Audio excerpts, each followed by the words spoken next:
Hello! We're happy you could join us today as we explore the magical treasures of the Louvre. Everything from the world's largest palace to the famous art inside. What's the best time to go see that art? Some things we just learned, like what's up with that pyramid? Oh, and of course the Mona Lisa.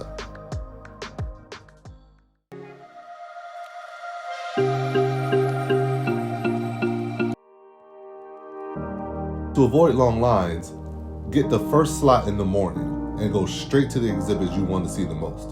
For us, it was the Mona Lisa. This line could be as long as 3 hours. Here's what we didn't know about the Louvre. The Louvre was originally built as a fortress in 1190, but was reconstructed in the 16th century to serve as a royal palace. During its time as a royal residence, the Louvre saw tremendous growth. Nearly every monarch expanded it. The Louvre later opened to the public as a museum on 10 August 1793, making it just a few months shy of its 230th year. In 1682, King Louis XIV moved the royal residence to Versailles. You can see more about that in our Versailles vlog. The Louvre became home to various art academies, offering regular exhibitions of its members' works. In 1796, the Louvre closed because of structural problems, but Napoleon expanded the collection in 1801 with art from his military campaigns, private donations, and commissions. Napoleon later renamed the Louvre the Napoleon Museum. In 1815, almost 5,000 artworks were returned to their country of origin. France was allowed to keep only a few hundred works, and the Louvre reverted to its original name.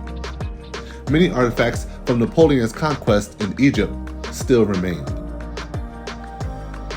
Today, the Louvre covers an area of 652,000 square feet. The Louvre is still the largest and most visited museum in the world. As a matter of fact, if you ignored the floors and laid the rooms end to end, it would go for more than 8 miles.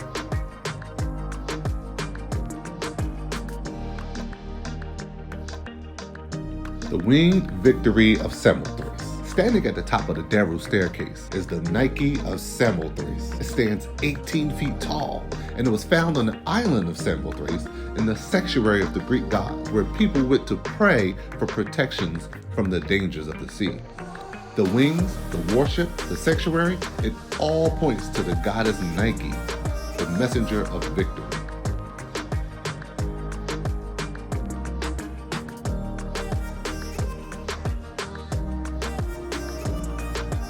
How many art pieces are in the Louvre? Over 35,000 works of art fill the Louvre at any given time. Amazingly, that's less than 1/10 of the roughly 500,000 pieces of art that the museum owns.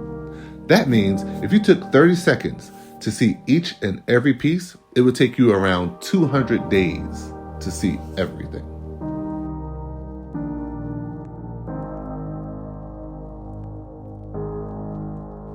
The Mona Lisa is known as one of Leonardo da Vinci's most famous works. It's said that a man may have posed for the portrait, and even that based on the background it was never finished.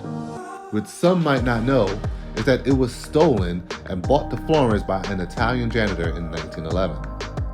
Famously, Napoleon stole lots of artwork when he conquered Italy and brought it back to the museum for display. Naturally, the janitor thought the Mona Lisa was one of these stolen pieces. But as it turns out, King Francis I convinced Leonardo da Vinci to move to France in 1550, where he lived out the remainder of his life. After da Vinci's death, the French king bought 3 paintings from da Vinci's assistant: the Virgin and the Child with St. Anne, St. John the Baptist, and the Mona Lisa.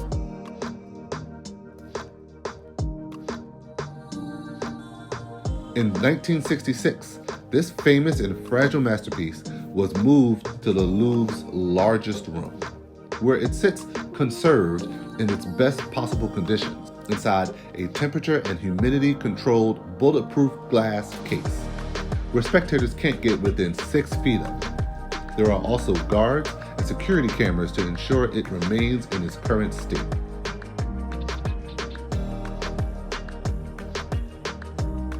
If you're enjoying this video, the best way to support us is to like and subscribe.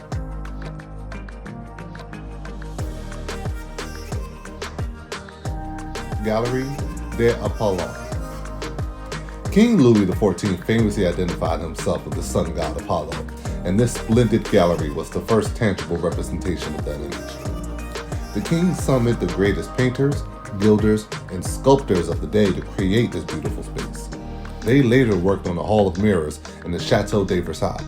Today, the Galerie des Apollons is home to the royal collection of the hard stone vessels and the French crown jewels.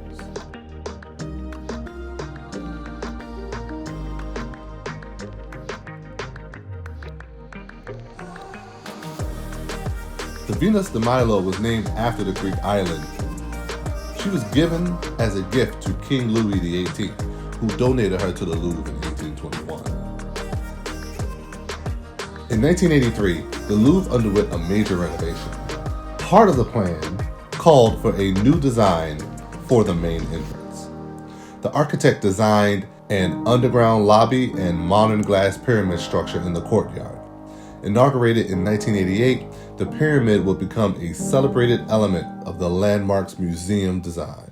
According to the Louvre's website, an inverted pyramid was installed in 1993, a skylight dipping into the underground lobby.